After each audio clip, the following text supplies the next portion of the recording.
का नंबर, नाम, सारा डिटेल, उनके पिताजी का नाम, उनका एड्रेस, सब कुछ नोट किया ताकि आगे जांच की प्रक्रिया होगी। इन्होंने आश्वासन दिया है कि ये तो जांच का विषय है, आप जो एविडेंस दे रहे हैं वो हम कैसे मान लेंगे, वो तो जांच का विषय है। तो हम लोग इस पर बैठेंगे मंडे को और इसको जांच करवाएंगे। जांच के बाद ही जो चीज़ें सामने आएंगी उस पर हम लोग आगे की कार्रवाई करेंगे। अच्छा देखिए, कल जब पीसी हो रहा था उस समय वहाँ पर प्रशांत कुमार ने कहा कि ये कंप्यूटर एरर की वजह से जो इल्ज़ाम लगाए गए कि 20 में से 14-15 ऐसे क्वेश्चन थे जो एक ही सेट से रिपीट हुए थे, तो ये कंप्यूटर एरर है और कई सारे एग्जाम में ऐसे हो सकते हैं। कई सारे मीडिया कर्मी को उन्होंने कहा कि आप भी परीक्षार्थी रहे, आप शिक्षक हैं, क्या इस बात को आपने रखा? उन्होंने माना इस बात को कि ये गलती मुझे लगता है प्रशांत सर ने डिटेल नहीं देखा है।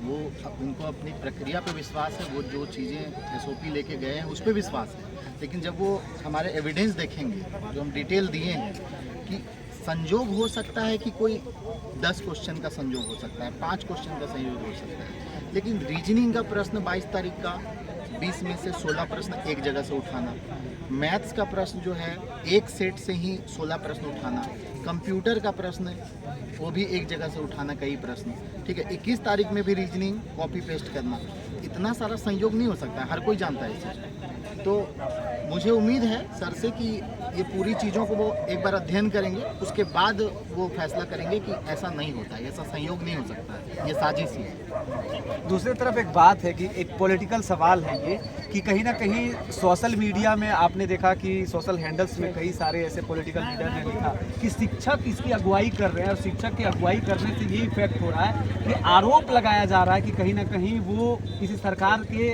इशारे पर काम कर रहे हैं, उन्हीं के लगाए गए। तो क्या आपको ऐसा लगता है कि ये चीज़ें हैं या ये हास्यास्पद है, ये हास्यास्पद है, क्योंकि राजनीतिक लोगों का काम होता है अपने आकाओं का वाहवाही करना, जो उनके खिलाफ बोलेगा उसके खिलाफ वो ये करते हैं सोशल मीडिया में। तो ये मजाक है, सब लोग समझते हैं, सब लोगों के बीच हम लोग रहते हैं, स्टूडेंट लाखों स्टूडेंट हम लोग को जानते हैं, और वो लोग जानते हैं कि हर समय खड़े रहते हैं, गलत जहाँ भी होता है वहाँ भी खड़े रहते हैं। मैं आपको बता दूं कि जब पिछली सरकार थी, रघुवर दास की सरकार थी, उस समय भी अंतिम के 2 साल में सोनी कुमारी केस के कारण कई सारे परीक्षाओं में देरी हुई, रिजल्ट नहीं आ रहे, पंचायत सचिव का रिजल्ट नहीं आ रहा था। उस समय में हम लोगों ने रघुवर दास की सरकार के खिलाफ भी हम लोग आवाज़ उठाई। ऐसा नहीं कि हम लोग पहली बार आवाज़ उठा रहे हैं, पहले भी हमारे सोशल मीडिया हैंडल को चेक करके देख सकते हैं, रघुवर दास सरकार के खिलाफ भी हम लोग आवाज़ उठाए। तो ये सब कहने वाली बातें हैं, उस पर ज़्यादा सीरियस लेने की ज़रूरत नहीं। वो राजनीतिक लोग हैं और राजनीतिक हैंडल से अगर ये सब किया जाता है तो इसको गंभीरता से लेने की ज़रूरत नहीं है, ठीक है। और ऐसे भी लोकतंत्र में अगर सरकार नहीं सुनती है तो किसके पास जाता है? विपक्ष के पास इंसान जाता है, विपक्ष को भी ज्ञापन सौंपे।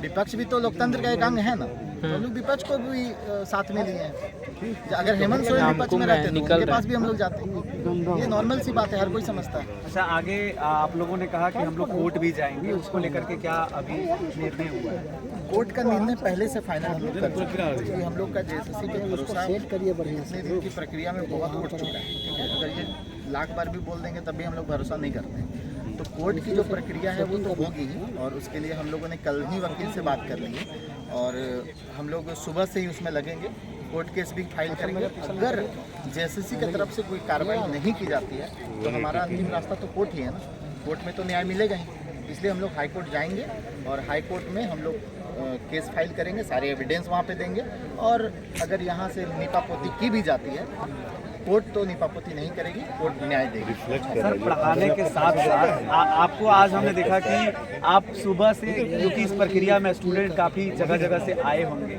और उसके बावजूद आप अंदर जाते हैं, यहाँ पर उस समूह को डील करना, एक एक व्यक्ति को, एक एक स्टूडेंट को, एक एक अभ्यर्थी को समझाना, उसके बाद अंदर लेके जाना। आपको लगता है कि पढ़ाने के साथ साथ ये चीज़ें जो सरकार के अंग का काम है, ये करना कि हम लोग 4 दिन से लगे थे, लेकिन कोई थकावट नहीं। बच्चों का प्यार है कि हम लोग को इस लायक समझते हैं, अपने साथ खड़े। जब बच्चों को पढ़ाते हैं तो उम्मीद करते हैं, जब हम लोग मेहनत करते हैं तो उम्मीद करते हैं उनका रिजल्ट, और जब बच्चों का रिजल्ट नहीं होगा, वो मेहनती हैं, टेस्ट सीरीज में अच्छा नंबर ला रहे हैं, उनका रिजल्ट होना चाहिए, और वैसे बच्चों का अगर रिजल्ट नहीं होगा तो हम खड़ा नहीं होंगे तो कौन खड़ा होगा। हम लोग को तो खड़ा होना ही होगा। वो बच्चे कहाँ जाएंगे? चलो भाई, हम लोग को तो खड़ा होना होगा। हम लोग उनको पढ़ाते हैं, उनको तैयार करते हैं, उनका रिजल्ट नहीं हो रहा है और सिस्टम की लापरवाही और सिस्टम की खराबी की वजह से अगर नहीं हो रहा है तो निश्चित तौर पर शिक्षकों को इसमें खड़ा होना चाहिए। शिक्षकों का काम सिर्फ पढ़ाना नहीं है, शिक्षकों का काम बच्चों के साथ खड़ा होना भी है।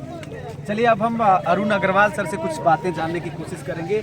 ये प्रतिनिधि मंडल का हिस्सा आज नहीं थे, बाहर में ही रहकर हमको लगा सर आप चले गए, लेकिन आप अभी भी दिख रहे हैं। रात के अंधेरे में जब सारे स्टूडेंट यहाँ से निकल चुके हैं फिर भी ये यहाँ पर खड़े हैं और इस बात का जीता जागता उदाहरण है कि ये वाकई में खड़े हैं, चाहे जो आरोप लगा लें, क्योंकि खड़े होने का मतलब होता है सिर्फ पढ़ा नहीं रहे, जैसा कि सर ने कहा कि हम लोग ये भी देखते हैं